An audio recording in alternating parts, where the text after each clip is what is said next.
Hello, ladies and gentlemen, Chris Batchelor here, bringing you a Xurs inventory review. It's currently Friday the 8th of January, so let's get in and see what he's got. Speak with me. Okay, so we'll start off with the Titans. We have the no backup plans. Discipline 43 and a strength stat of 40. That's actually pretty decent, sort of. It is decent, but it can of course get better. For the intrinsic perk, we have Force Multiplier. Shotgun kills trigger Force Barrier, and Force Barrier's duration is increased. So these fit perfect with the whole conspiracy theory D meta. But this thing is pretty fantastic to use with Shotgun Defender Titan build. It's also very good to use with Weapons of Light Titan scaling. You know, you drop your bubble down in a pretty decent area, somewhere where you can get around the map very quickly. You skate around the area, score a kill with your shotgun, make your way back to your bubble, you reset your weapons or Blasting of Light, and then you recontinue. You know, you don't use your bubble as a point that people will flock to. You instead use your bubble as a tether of sorts, where you'll push to an enemy and end up going right back to the bubble. But anyway, for our little notes here, we have our usual increased discipline and strength. We have Rain Blows increases melee attack speed. Impact Induction, bonus grenade energy on melee hits.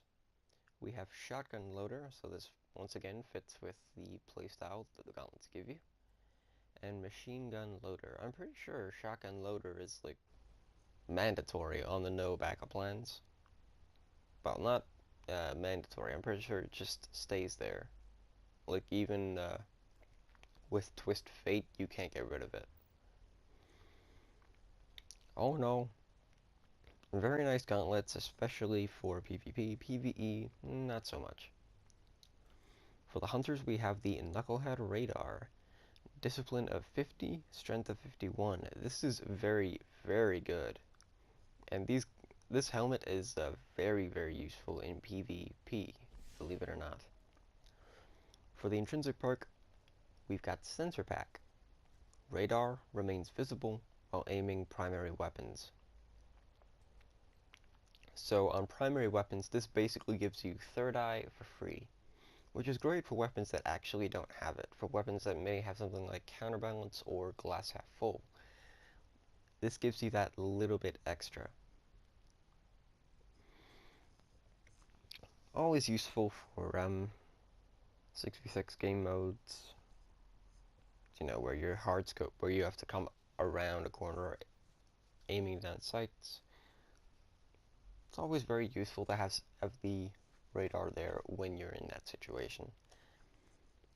As usual, we have increased discipline and strength. We have Inverse Shadow, increased super energy gained from killing minions of the darkness, and Ashes to Asset, gain bonus super energy on grenade kills. So funny enough, we can actually use this helmet in PvE and PvP. That's not something you get every day. Finally, we have Better Already. Shield start recovery immediately after orb pickup. So this helmet, definitely very good. I would definitely recommend you pick this up, especially if you're a PvP hunter. For the Warlocks, Apotheosis Veil. Intellect 48, Strength 50. This is good, definitely good. Uh, this helmet actually did get a buff quite a little while back. Here is how it works. The intrinsic perk is Private Reserves. Immediately regenerate health, melee, and grenade energy upon activating your super. So this isn't like tied to a specific super, this works for all of them. It's kind of useless with Fireborn, but it is good if you're running a Radiant Skin build. You can also use this with a Stormcaller build, but you do miss out on getting Landfall for free. And as for Nova Bomb, you would lose out on getting the Ram for some enhanced armor. However, getting your melee and grenade energy right back to you, I feel like that is worth it. But I would let you decide that. For the perks, we have Intellect and Strength increasing. We have Inverse Shadow, increased super energy gain from killing minions of the darkness. Second Thoughts, gain bonus super energy from special weapon kills on minions of the darkness. And Infusion, replenishes health each time you pick up an orb of light. When it comes to this little perk right here, Infusion is definitely the best one to have. There is one that just increases your shields, but this will start increasing your health, and as it's doing that, it will increase your shields as well. So I would say that's a much more useful perk to have. All in all, Apotheosis Veil is probably second best in there. If you were going to pick up these armors in order, I would pick No Backup Plans last, and Knucklehead Radar first.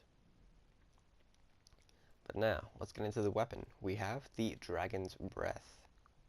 Again.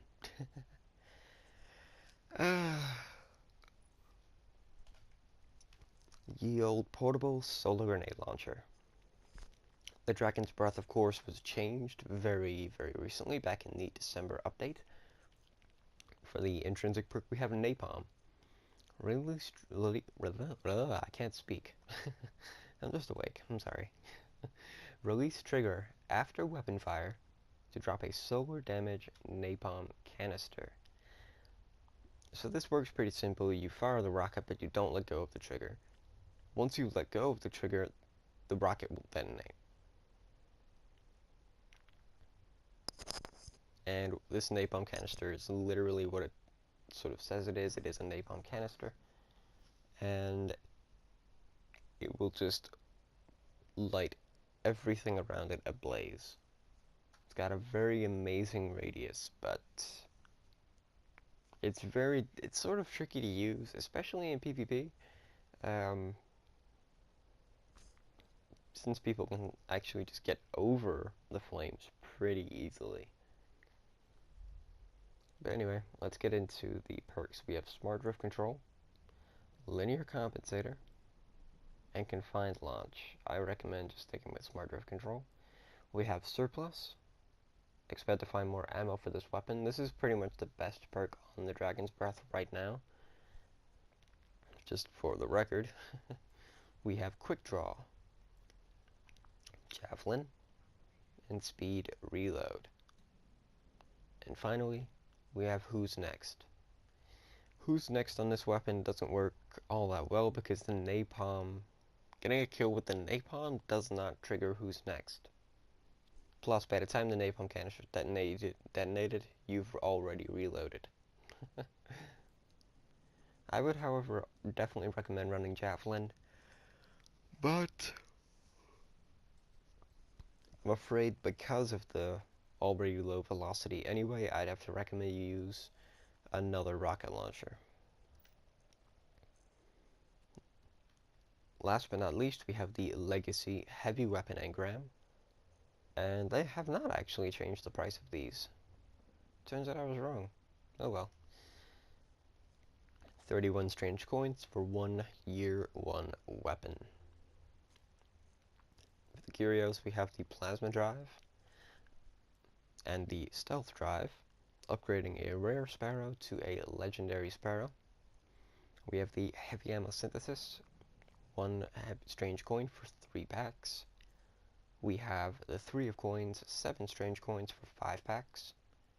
And we have the Glass Needles for re-rolling your exotics. 3 strange coins, 3 motes, and 1 exotic shard for 3 packs.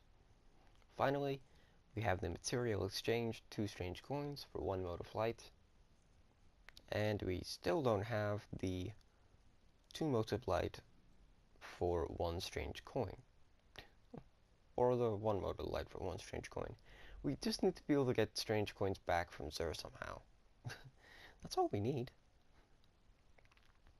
But anyways, guys, that has been your review for Xurs inventory on the 8th of January. Hopefully you guys did enjoy the video. If you did, don't forget to slap a like down My below. And if you function want to see more here content, is don't to forget train. to subscribe. And as always, I'll talk to you all later.